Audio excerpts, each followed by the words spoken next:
तो एक और प्रधानमंत्री के कार्यक्रम को लेकर बीजेपी खेमे में उत्साह है, तो दूसरी ओर नामांकन का दौर भी चल रहा है। कुछ और प्रभावशाली नामांकन हुए हैं। बाबूलाल मरांडी की तस्वीरों से हम शुरुआत करते हैं। बीजेपी के प्रदेश अध्यक्ष, जिनको लेकर चर्चा यह है कि अगर पार्टी चुनाव में सरकार बनाने की स्थिति में गठबंधन सहयोगियों के साथ आती है तो बाबूलाल मरांडी सीएम फेस के तौर पर प्राथमिक सदस्यों में से एक होंगे। तो उनका नॉमिनेशन आज हुआ है और नॉमिनेशन के दौरान पार्टी के कई प्रभावशाली नेता मौजूद रहे थे और कई लोगों का नामांकन हुआ है सिलसिलेवार। बेबी देवी ने भी आज अपना नामांकन दाखिल किया है। तो अलग अलग खेमों में कई प्रभावशाली लोगों के नामांकन से जुड़ी तस्वीरें हम आपको सिलसिलेवार तरीके से दिखाते हैं। और बाबूलाल मरांडी के बाद बेबी देवी और बेबी देवी के बाद एक और तस्वीर आपको दिखाते हैं। कैबिनेट सदस्य हेमंत सोरेन के कैबिनेट में शामिल लोग, उन लोगों ने भी नामांकन किया है। हफीजुल हसन ने भी अपना नामांकन दाखिल किया है। तो हम सिलसिलेवार तस्वीरें आपको दिखाते रहेंगे। कई लोगों ने आज प्रभावशाली चेहरों का नामांकन हुआ है और हमारे सहयोगी राजीव रंजन हमारे साथ जुड़ेंगे, तो इनसे थोड़ी बातचीत करेंगे। राजीव, कई लोगों ने नामांकन किया है, इसमें कई ऐसे प्रभावशाली चेहरे हैं जिस पर सरकार के कामकाज को वैलिडेट करना जनता कितना महत्व देती है। तो कैबिनेट के सदस्य हैं, विरोधी खेमे से ऐसे कई चेहरे हैं जिन पर भविष्य को लेकर दांव बीजेपी भी लगाती दिख रही है। एनडीए आजसू के भी प्रभावशाली नेताओं ने नामांकन किया है। किस तरह से अब ये मुकाबला होता दिख रहा है? ये देखिए, मुकाबला तो धीरे धीरे दिलचस्प बनते जा रहा है, लेकिन समय थोड़ा कम है। अगर यही थोड़ा समय मिलता झारखंड चुनाव को तो और दिलचस्प होता, लेकिन कम समय में भी ये जो अब चुनाव हो रहा है वो दिलचस्प होते जा रहा है। अभी आपने दिखाया जिस तरह से कि चाईबासा में पीएम आ रहे हैं 4 तारीख को, तो 4 तारीख को तो यहाँ पे चुनाव प्रचार परवान चढ़ जाएगा।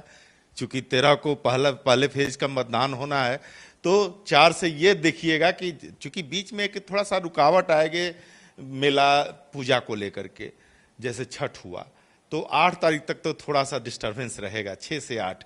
लेकिन 8 के बाद जो परवान चढ़ेगा वो देखते बनेगा और प्रधानमंत्री के आने के साथ ही ये तो परवान चढ़ ही जाएगा। रह गया कि आज जिस तरह से नामांकन हुए हैं, बाबूलाल मरांडी का हुआ है, आपको उसके अलावा नारायण दास है देवघर से, गिरिडीह से निर्भय कुमार शाहवादी हैं, नाला से माधव चंद्र महतो हैं, जामताड़ा से सीता सोरेन इस समय काफ़ी सुर्खियों में है, जिस पर इरफान अंसारी ने रिजेक्ट माल की टिप्पणी की थी और अंत में इरफान अंसारी को देखा कि उनका ये बद पीट रहा है, उनकी स्थिति डावाडोल हो रही है, चारों तरफ से हमला हो रहे हैं उन पर। चुनाव आयोग में लोग गए हैं, राष्ट्रीय अनुसूचित जनजाति आयोग का नोटिस आ गया, तब वो उन्होंने माफ़ी मांगी और ये कहते हुए माफ़ी मांगी कि मैं सीता सोरेन को अपनी भाभी मानता हूँ और भाभी हमारे शब्दों से आहत हुई हैं, तो उसके लिए हाथ जोड़ के माफी मांगते हैं। तो ये एक जामताड़ा हो गया।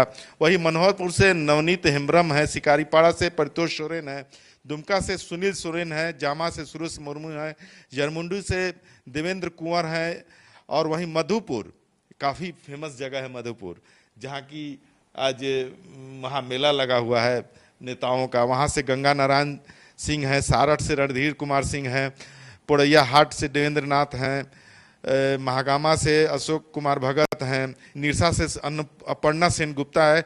झरिया दिलचस्प है, झरिया से 2 सिंह परिवार का दो बहू आमने सामने है, जिसमें से एक रागिनी सिंह है और उनके विरुद्ध नीरज जी की जो हत्या हो गई थी, उनकी पत्नी पूर्णिमा नीरज सिंह जिनका नाम है वो है। वहाँ दिलचस्प होगा चुनाव और निश्चित रूप से चुनाव काफ़ी उठापटक होगा, चूंकि दोनों एक ही परिवार के सदस्य हैं, दोनों चचेरे भाई की पत्नी हैं, तो ये एक दिलचस्प होगा। इसके बाद खिचड़ी से राम कुमार पाहन है और एक ये है अमर बावरी जो हैं, और ढुलू महतो, ये दोनों के सौजन्य से जो शत्रुघ्न महतो हैं बाघमारा से चुनाव लड़ रहे हैं।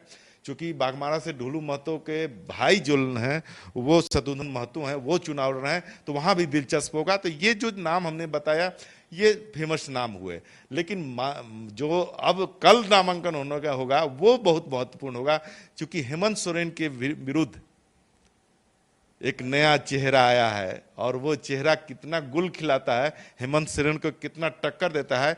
बात हो रही है कि नया चेहरा दे करके भाजपा दिलचस्प नहीं दिखा रही है वहां से बरहेट से।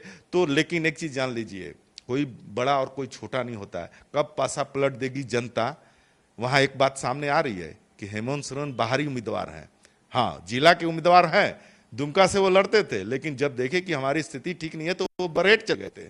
लेकिन बरहेट से जो भाजपा का प्रत्याशी है वो चुनाव लड़ेगा और बरहेट का रहने वाला है और पॉपुलर है, पारा शिक्षक रहा है। पिछली बार आजसू के टिकट पे लड़ा था, हालांकि 2 से 2,500 के आसपास उसको मत मिले थे, लेकिन इस बार वो तो लड़ाई में है। तो वो कल एक नामांकन आएगा तो वो सामने आएगा। उसके बाद और जो ये चुनाव है बहुत दिलचस्प होने वाला है। चलिए, धन्यवाद इन तमाम जानकारियों के लिए राजीव। तो चुनाव वाकई में दिलचस्प होने वाला है, क्योंकि अलग अलग खेमों में दिग्गज के सामने कुछ नए और ऐसे चेहरे जिनको चौंकाने वाला नाम कहा जा सकता है, ऐसे नाम मैदान में उतारे जा रहे हैं। लेकिन मैदान में मुकाबला सहयोगियों के साथ है, साझा गठबंधन का मुकाबला है। तो हर प्रत्याशी सिर्फ अपने बलबूते नहीं, अपने संगठन के बलबूते नहीं, बल्कि अन्य सहयोगी दल के समर्थकों के बलबूते भी मैदान में है। और ऐसे में मुकाबला बहुत दिलचस्प हो जाता है। तो कई प्रभावशाली नामांकन हुए हैं, प्रधानमंत्री का भी कार्यक्रम प्रस्तावित हो गया है। तो अब चुनावी माहौल में गहमा गहमी बढ़ने वाली है, आरोप प्रत्यारोप और बयानों की तल्खी बढ़ने वाली है।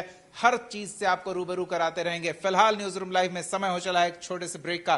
ब्रेक के बाद बिहार का रुख करेंगे, जहां अभी चुनाव में समय तो है, लेकिन उतना भी समय नहीं है। एनडीए खेमा चुनावी तैयारियों में जुट गया है। एनडीए खेमे की साझा बैठक मुख्यमंत्री नीतीश कुमार, जो 2025 के चुनाव के लिए सीएम उम्मीदवार अभी ही बोल दिए गए हैं, उन्होंने बैठक की है।